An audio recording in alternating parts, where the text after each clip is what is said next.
Show day.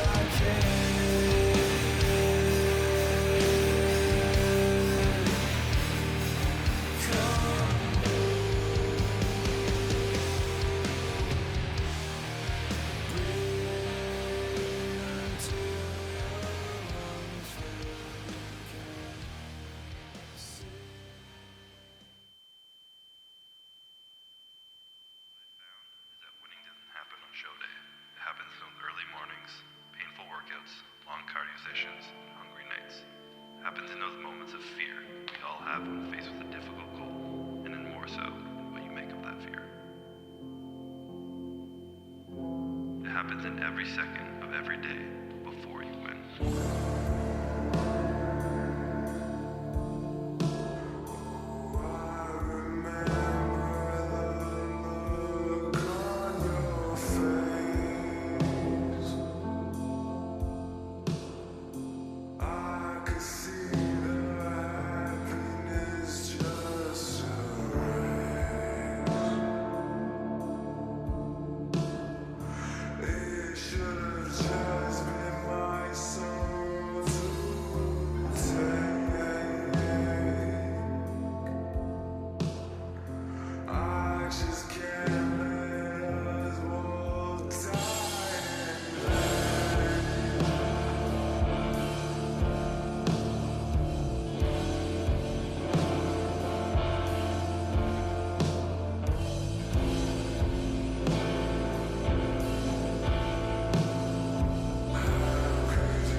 Okay, so what should you do in an actual cut?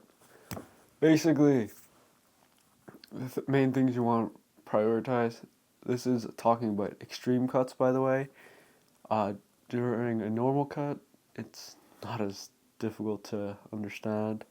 To be honest, normal cuts you could probably just go 300 to 500 calories below your maintenance, and then you'll be probably sweet, and then just adjust it the lower. Like, if you lose 2 kilograms, adjust your weight if you're not losing anything. Adjust your calories if you're not losing any weight. Basically, that's all you need to know for normal cuts, and you'll be sweet. Try to eat 1.5 to 2 grams of protein, and that's it. For extreme cuts, you want to be more specific. So I would say 1.8 to 2 grams of protein per pound, because you really don't want to lose that muscle that you've worked so hard to gain. So make sure you have everything proper. And fats, extreme cuts, you really want to focus on fats. As well. I think it's 0.25 grams per pound. So if you weigh 100 pounds, that's 25 grams of fat you would eat.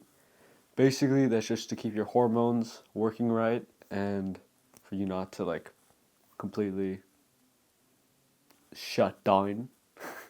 So, and I would just use the rest of your calories on carbs, because carbs are great, especially pre-workout and all that. So that's a simple little thing there. I would say extreme cuts, you'd be around the 700 to 1,000 calorie deficit, and you're only going to do it for 3 weeks. With normal cuts, you could do it for, depending on how fat you are, you could do it for a whole year. But yeah, that's just the little simple things, basics I can give.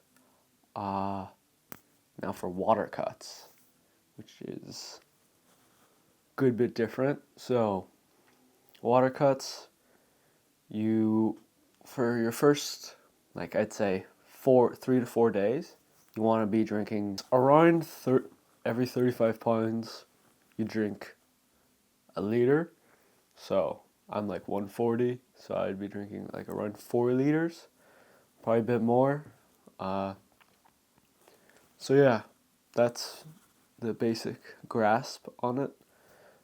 So you do that for the first 3 to 4 days. Then on your second last day, excuse me, you drink tons of water still, but you're having like no salt at all. Like all of salt I've had so far is like 0.6 grams of salt, and the rest of the day I'll probably like only eat another maybe 1 gram of salt. Like you really do not want to be eating salt. And then apparently vitamin C is also great to flush out water. So I'm gonna, sorry for cracking my knuckles. So I'm gonna try that, and yeah, I'm gonna do that today as well. But yeah, so doing all that, then the next day you wanna have like good bit of salt before your pre-workout, and you're only having like 500 milliliters. What also does depend, but this is for me. What I do, I drink about 500 milliliters for the whole like workout, like so I look the best as I do. And yeah, so like 300 for a pre-workout and 200 milliliters during the workout, and it really does just dry up your physique. Like you also do have to be really low body fat to properly see it. I'm only like slightly lean, so I'm not seeing it majorly, but it's a cool thing to do, you know, especially for your last day of your cut, and you're like, this is where I got to. And yeah, I think that pretty much sums it up. I will say though, when you are actually working out on your last day, since you're having like so little fluids in your joints, like there's no water or anything, I don't recommend training as hard. I was saying this in the last video, but if you train, or 2 videos ago, I don't know. If you train hard, obviously you train hard, but if you train stupid and you do a weight you can't do, you could really injure yourself. Like, like water and fluids is what helps our joints not break, and just makes things more fluid, as you would hear. So, do not go for compound lifts, especially since this is like your last day. You want to look as best as possible. So, keep that in mind. And yeah, that's pretty much it when it comes to cutting, for me at least. That's the guidelines I follow, and I am not a professional, but this is what has helped me, and hopefully will help you if you do try it. So yeah, see you guys for the workout.